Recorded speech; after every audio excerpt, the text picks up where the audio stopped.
पूर्वी सातत्याने आपण असं म्हणायचो की देशाचं स्टार्टअप कॅपिटल बंगलोर आहे, कधी हैदराबाद म्हणायचो.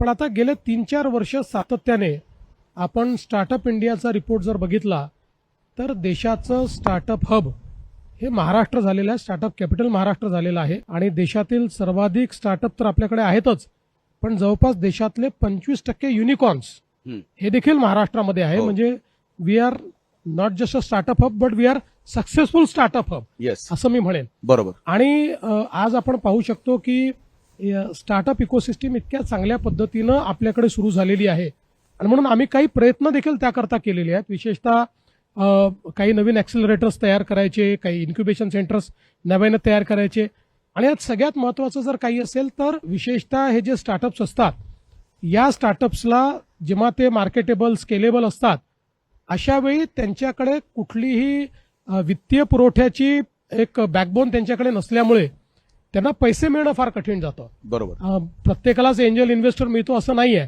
आणि म्हणून आपण फंड ऑफ फंड तयार केलाय आणि या फंड ऑफ फंडच्या थ्रू अशा प्रकारचे जे सक्सेसफुल स्टार्टअप्स आहेत यांना आपण स्केलेबल करण्याच्या दृष्टीनं प्रयत्न करणार आहोत.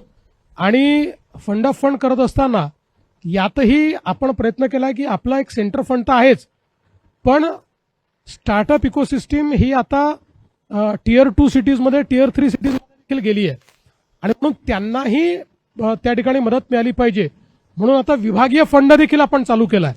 प्रत्येक विभागामध्ये 50 कोटी रुपये आपण पहिल्या टप्प्यामध्ये त्या ठिकाणी फंड ऑफ फंडच्या माध्यमातून दिलेले आहेत. आणि मी तुम्हाला एक अनुभव सांगू इच्छितो की अशाच प्रकारचा प्रयत्न हा 2017 साली आपण केला होता, जेव्हा पहिल्यांदा आपण डिफेन्स अँड एरोस्पेस पॉलिसी तयार केली होती आणि पहिला फंड ऑफ फंड तयार केला होता. मला सांगताना आनंद वाटतो की त्या फंडमधनं फंड केलेला एक स्टार्टअप आज 1000 कोटीच्या वर गेलेला आहे.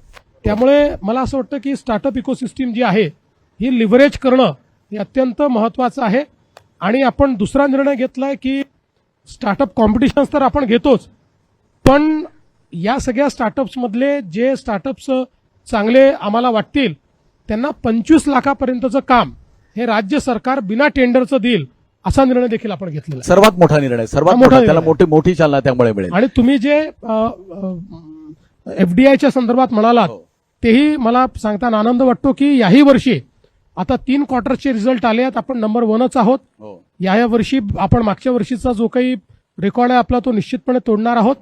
आणि एफडीआयचे आकडे हे याकरता उत्तर आहे की अनेक वेळा लोक म्हणतात की हेतुपत्र होतात पण गुंतवणूक होते की नाही.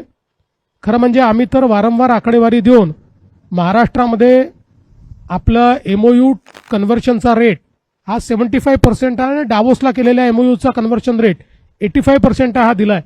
पण एफडीआयच्या आकड्यांमध्ये त्याहीपेक्षा महत्वाचं काय असतं तर आलेले पैसे असतात, म्हणजे अकाउंट फॉर झालेले असतात. हे एफडीआयचे जे आकडे घोषित आरबीआय करते ते अकाउंट फॉर झालेल्या पैशाचं करते, म्हणजे ते केवळ हेतुपत्र नाहीये, ते ऍक्च्युअल इन्व्हेस्टमेंट्स आहेत. आणि त्यातही महाराष्ट्र केवळ नंबर 1 नाही तर आपल्या नंतरच्या 3 राज्यांना एकत्रितपणे जी गुंतवणूक मिळते त्यापेक्षा जास्त गुंतवणूक त्या महाराष्ट्राला मिळते हे महत्वाचं आहे.